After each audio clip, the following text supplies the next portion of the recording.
Historias para descubrirte. El coleccionista de ofensas, de Delfina García. El coleccionista de ofensas no permitía que los objetos de su colección le quitasen el sueño. Atesoraba cada situación ofensiva en pequeñas cajas de cartón. Luego las colocaba cuidadosamente en la biblioteca por orden alfabético y las consignaba en un libro de registro clasificándolas por fecha, tema, ofensor y breve descripción. Nadie tenía acceso a la biblioteca. Este tipo de cosas es muy personal. De vez en cuando se encerraba en ella, elegía una caja o varias y, como si de un álbum de fotos se tratase, las iba rememorando una a una.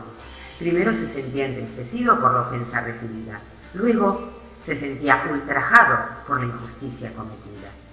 Después entraba en cólera y empezaba a enlazar las ofensas recibidas por el mismo individuo y en el orden acaecido. Revivía un momento o desplegaba otro imaginario donde iba devolviendo ofensa por ofensa y a la vez paladeaba el dulce gusto de una sutil venganza. A veces la venganza no era tan sutil, la furia le cegaba y disfrutaba, añadiendo alguna acción más violenta. Cuando acababa la sesión, guardaba todo con sumo cuidado, cerraba la puerta con llave y volvía a su rutina diaria con una sonrisa y una sensación de paz tras restablecer el orden y la justicia en su vida.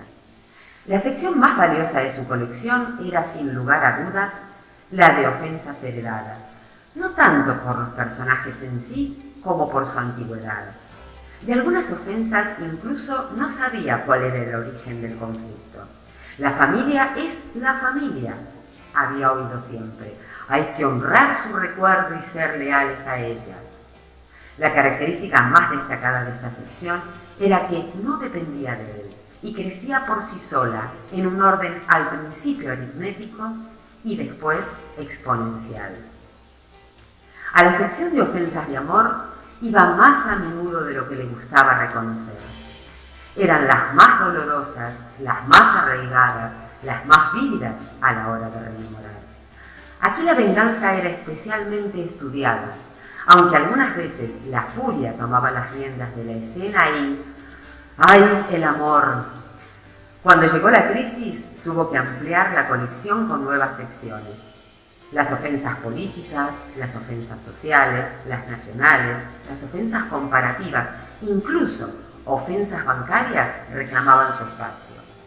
Bastaba con ver un rato las noticias en el televisor para ir corriendo a la biblioteca para abrir nuevas cajas con nuevas ofensas. No eran personales, eran más bien ofensas colectivas.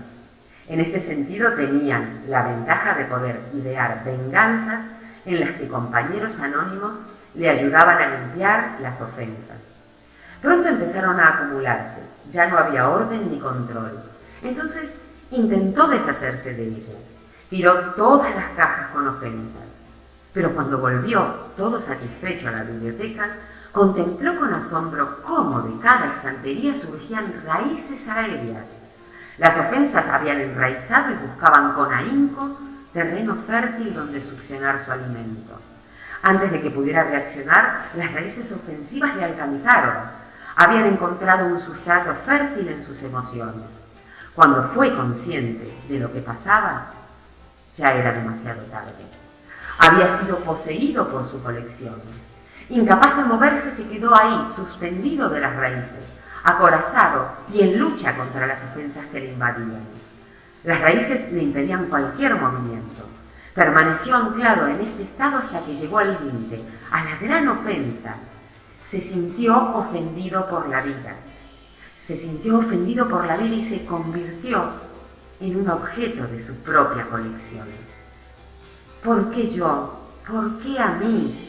A partir de ahí comenzó a hilar ofensa tras ofensa que la vida o el destino le habían adjudicado. El resarcimiento de esa ofensa solo podía desembocar, como siempre, en una lucha. La lucha contra él mismo.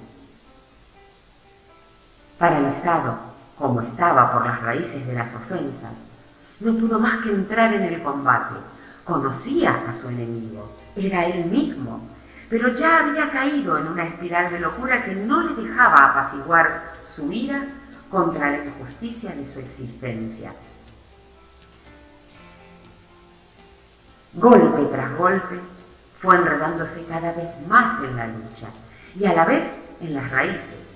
Siguió luchando con la determinación del loco ciego de odio.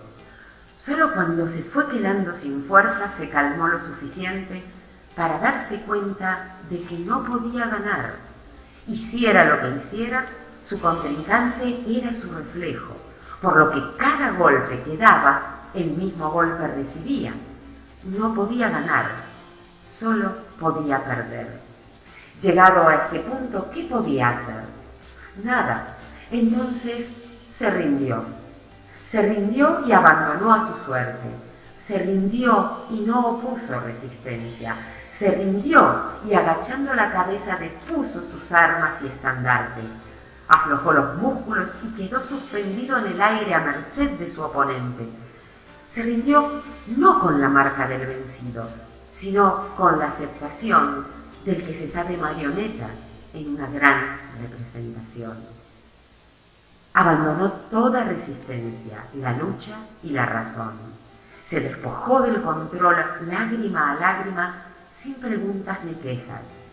Mientras se desbordaban por los ojos, ahora ciegos, sus lágrimas fluyeron mansamente bañando todo su cuerpo. Se abrazó a su oponente y le consoló por todo el daño infligido. Se fue liberando gota a gota hasta quedar vacío. Y de ese vacío surgió todo. La vida se desplegó ante él.